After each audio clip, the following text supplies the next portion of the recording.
नमस्कार, TV network देख रहे हैं आप और मैं हूं शिल्पा शर्मा। इस वक्त हमारे साथ नम्रता शर्मा जी मौजूद हैं, जो कि वुमेन प्रेसिडेंट है और स्टेट स्पोक्स पर्सन है आम आदमी पार्टी की। बातचीत करेंगे आज हम उस टॉपिक को लेके।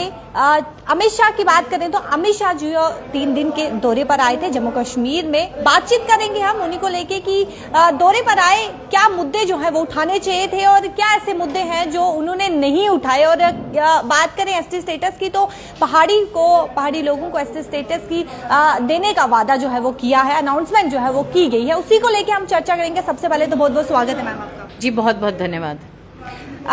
अमित शाह जो है वो दौरे पर आए थे, 3 दिन के दौरे पर आए, और आपको क्या लगता है कि क्या मुद्दे जो ऐसे क्या मुद्दे हैं जो उन्होंने नहीं उठाए, जो उन्हें उठाने चाहिए थे?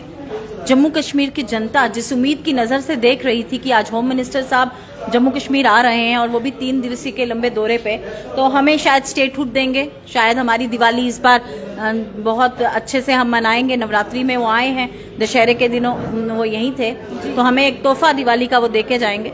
लेकिन आज जम्मू कश्मीर की जनता बिल्कुल निराश है। हमने सोचा कि होम मिनिस्टर आ रहे हैं तो कहीं युवा को रोजगार मिलेगा, 50,000 नौकरियों का कुछ वादा करते।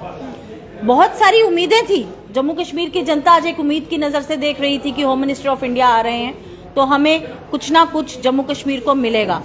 ये जो उनका दौरा रहा, इससे जम्मू कश्मीर की जनता आज बिल्कुल निराश है और बिल्कुल हताश हो गई। जो भाजपा जिस तरह से पिछले कुछ वर्षों से, जिस तरह से 2014 के बाद झूठ और झूठ पे झूठ बोलती रही, एक और झूठ का पुलिंदा खोला गया। आज उन्होंने कहा कि हम एसटी को ये गुजर पहाड़ी को हम एसटी स्टेटस देंगे। ये तो बहुत देर से रविंद्र रैना जी कह रहे हैं कि कड़ाका कड्डी देंगे, लेकिन वो कड़ाका दिखा नहीं निकलते हुए। और हमसे एक और मांग है कि उनका झूठ जो है झूठे के घर तक जाना चाहिए। देखिए, जब डिलिमिटेशन हुई, उन्होंने साफ तौर पे डिलिमिटेशन की रिपोर्ट आई और उसमें कहा गया कि हमारी जो सीट्स लद्दाख को अलग करने के बाद बनी थी, 83 सीट्स रह गई थी, जिसको इन्होंने 90 किया, जम्मू की सीटों को बढ़ाया गया। और जिस तरह से इन्होंने उसके बाद 7 सीटें आरक्षित की गई एससी के लिए और 9 सीटें आरक्षित की गई एसटी के लिए। इससे पहले भी गुज्जर जो समुदाय है वो 9 से अधिक आंकड़ों पे यहाँ अपनी नुमाइंदगी देता रहा। इन्होंने 9 सीटें गुज्जर बकरवाल के लिए आरक्षित की। हम जानना चाहते हैं कि जो पहाड़ी को आरक्षण दिया जाएगा, कि ये गुज्जर बकरवाल की सीटों से ही दिया जाएगा, उन 9 सीटों में से ही उनका हक होगा, या इन 9 सीटों के अलावा उनको कुछ और रिजर्वेशन मिलेगी? अगर उसी में से है तो ये तो 2 समुदायों को लड़ाने की बात है, जो भाजपा हमेशा से करती आई है। भाई को भाई से लड़ाने का काम किया है। क्या लगता है आपको कि कोशिश वही है? बिल्कुल, पूर्णतः भाजपा की हमेशा से कोशिश रही कि एक समुदाय को दूसरे समुदाय से कैसे लड़ाया जाए, भाई को भाई से कैसे लड़ाया जाए।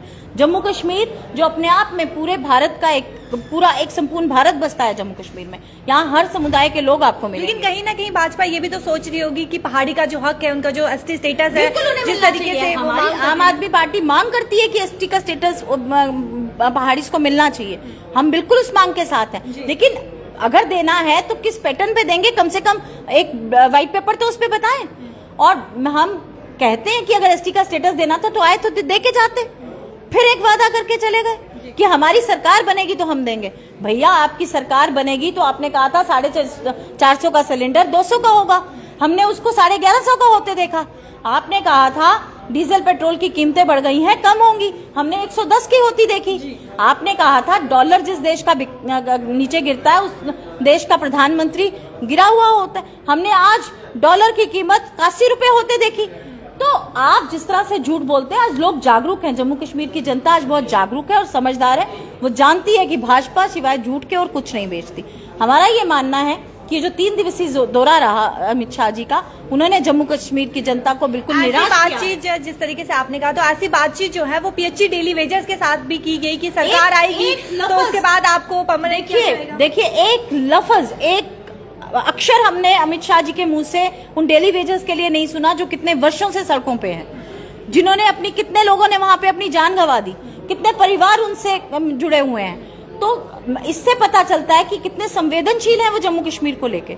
हमारा यही मानना है कि जो भाजपा है वो सिर्फ लोगों को लुभावने सपने दिखाती है, अपनी बातों में फंसाती है और देने के नाम पे उनको जम्मू कश्मीर की जनता को सिवाय दुख के और कुछ नहीं है। उन्होंने जम्मू कश्मीर की जनता को बिल्कुल लताड़ा है, पिछाड़ा है और बहुत पीछे ले गई है। आज हमारी स्टेट को तोड़ के हमें यूटी बना दिया, हमारी डिमोशन कर दी, एक पूरे भारत के नक्शे से एक स्टेट को हटा दिया गया।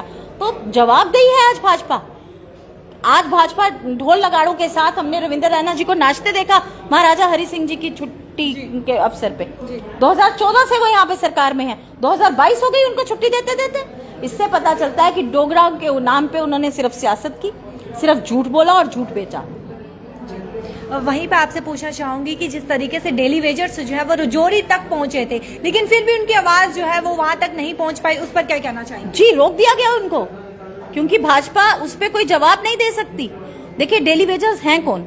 वो लोग हैं जो हमारे घर तक पीने का पानी पहुंचाते हैं। हम अगर पानी पीते हैं तो उनकी बदौलत, ये बिजली जो हमारे घरों तक पहुंची है ये उन्हीं लोगों की बदौलत है, लाइनमैन्स की बदौलत है। उन लोगों को पिछले कितने वर्षों से वो ये मांग कर रहे हैं कि हमें पक्का किया जाए, और ये जो सरकारें हैं ये इसी तरह से चलती हैं। हमें वर्कफोर्स चाहिए होती है, ये वर्कफोर्स है, और इनको पक्का करने में, अगर एक नीति बनाने में, देखिए आम आदमी पार्टी ने सरकार बनाए अभी पिछले 5 महीने ही हुए हैं पंजाब के अंदर, और आज हमने 9000 डेली वेजर वहां पक्का किया है, क्योंकि हमारी कमिटमेंट जो लोगों के साथ थी, हम वो कमिटमेंट पूरा करना जानते हैं। हम जानते हैं जो हम कहते हैं, यानी कि भाजपा सिर्फ वादे ही करती है, यानी भाजपा सिर्फ अनाउंसमेंट्स ही करती है। बिल्कुल, ये तो आप भली भांति जानते हैं। जम्मू कश्मीर की जनता इससे वाकिफ है, पूरे भारत की जनता वाकिफ है कि जब भाजपा सिर्फ झूठे वादे करती है, डिलीवर कुछ नहीं किया और कुछ नहीं करती। आपको क्या लगता है कि रजौरी में जाने का मकसद क्या था? रजौरी में जाने का मकसद था, देखिए रजौरी के बाद उनका दौरा, अगर उसको देखा जाए, अगर पॉलिटिकल एज अ वर्कर मैं देखूं, उसके बाद उनका दौरा जो रहा जिस तरह से, तो वो एक मकसद है, एक समुदाय को जिस तरह से उन्होंने एमपी अभी गुजर बकड़ वालों में से दिया है, वो सोचते हैं कि एक एमपी देने से संपूर्ण समुदाय हमारे साथ हो जाएगा। लेकिन इनको ये याद रखना चाहिए कि आज जिस तरह से लोग परेशान हैं, जिस तरह से गुज्जर तबका परेशान है, जिस तरह से आज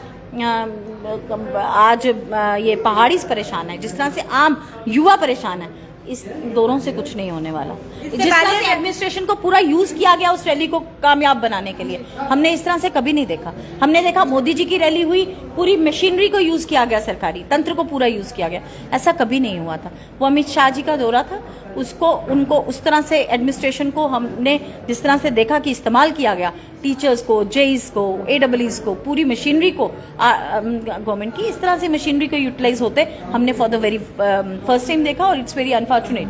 होम मिनिस्टर ने कहा है, अमित शाह जी ने कहा है, तो क्या लगता है आपको कि जिस तरीके से उन्होंने कहा है कि एसटी स्टेटस का दर्जा जो है वो दिया जाएगा, तो होम मिनिस्टर ने कहा है, तो क्या लगता है आपको कि नहीं होगा, वादा जो है वो क्या पूरा नहीं होगा? इन्हीं होम मिनिस्टर साहब ने कहा था कि बहुत जल्द हम आपको स्टेटहुड वापस करेंगे। On the floor of house कहा गया था, अभी तक मिली, 3 साल हो गए हैं, हम लोग सड़कों पे हैं। इन्हीं होम मिनिस्टर साहब ने कहा था। आज पहले हमारे यहाँ गवर्नर हुआ करते थे, आज एलजी साहब दे दिए हैं, जो सुनने को तैयार नहीं, हमारे बच्चे सड़कों पे हैं। कौन सा वादा आपने पूरा होता देखा जम्मू कश्मीर में? आप मुझे बता दीजिए। हमारी आज लंबे लंबे वादों के नाम पे ये कहते थे अनकवर्ड एरिया को कवर किया जाएगा, आज लोगों को पीने का पानी भी उपलब्ध नहीं है। आज आप मेरे साथ चलिए, ऐसे कितने एरियाज हैं जहां आज भी तारे नहीं है, आज भी खंबे नहीं है। तो झूठ के अलावा भाजपा के पास कुछ नहीं है। भाजपा एक झूठ का पुलिंदा है, और भाजपा सिर्फ झूठ बेचती है। बहुत ही झूठी पार्टी इसका नाम है। साफ तौर पर आप सुन चुके हैं। और वहीं पर मुद्दों की बात करें तो जिस तरीके से कहा कि मुद्दे जो हैं जो उठाने चाहिए थे वो मुद्दे नहीं उठाए गए। रोजगार जो है, रोजगार मैम आपसे पूछना चाहूंगी कि जेकेएसएसबी के स्टूडेंट्स जो हैं, क्लास 4 के एस्पिरेंट्स जो हैं, वो इस वक्त जेकेएसएसबी ऑफिस में मौजूद है, प्रदर्शन कर रहे हैं, अपनी लिस्ट की बात जो है, डिमांड जो है वो कर रहे हैं। रोजगार देने की सरकार जो है वो बात करती है, लेकिन कहीं ना कहीं फिर उन्हें लटकाया जाता है, उस पर क्या कहना चाहेंगे? रोजगार के नाम पे सिर्फ लोगों को ठगा गया। जो इन्होंने नौकरियां निकाली भी थी उनकी भी लिस्टें इनको स्क्रैप करनी पड़ी, क्योंकि उसमें बड़े बड़े घोटाले हुए। ये जो कहते थे कि हम घोटाला मुक्त सरकार देंगे, हमने देखा कि भाजपाओं ने घोटाले की एक कड़ी लगा दी, एक के बाद एक झड़ी लगी पड़ी है जो इनके घोटालों की है। चाहे हमने फाइनेंस असिस्टेंट के एग्जाम्स देखे, चाहे हमने जेकेएसआई के देखे, जेके बैंक का देखा, जेके पीएससी का देखा, एक के बाद एक घोटालों की एक छड़ी है जो लगी पड़ी है झड़ी। और मुझे लगता है कि ये घोटाला मुक्त करने की बात करते थे या घोटाला युक्त होने की बात करते थे, इस पे इनको स्पष्टीकरण देना चाहिए। जी, मुद्दों की बात करें तो ऐसे कई मुद्दे हैं जो होम मिनिस्टर को अमित शाह को उठाने चाहिए थे, लेकिन उन्होंने नहीं उठाए। और वहीं पर एससी स्टेटस की बात करें तो अनाउंसमेंट जो है वो की गई है, लेकिन सवाल अब ये खड़ा होता है कि क्या वो वादा जो है वो पूरा किया जाएगा, क्या एससी स्टेटस का दर्जा जो है वो दिया जाएगा या नहीं दिया जाएगा। अनाउंसमेंट तो कर दी गई है, बताया तो गया है कि हम होम मिनिस्टर अमित शाह ने ये तो कहा है कि एससी स्टेटस का दर्जा जो है वो पहाड़ी लोगों को दिया जाएगा, लेकिन क्या सच में दिया जाएगा या नहीं दिया जाएगा, अब सवाल ये खड़ा होता है। देखते रहिए टीवी नेटवर्क में अपडेट्स के साथ शिल्पा शर्मा के साथ कैमरा पर्सन गोपाल।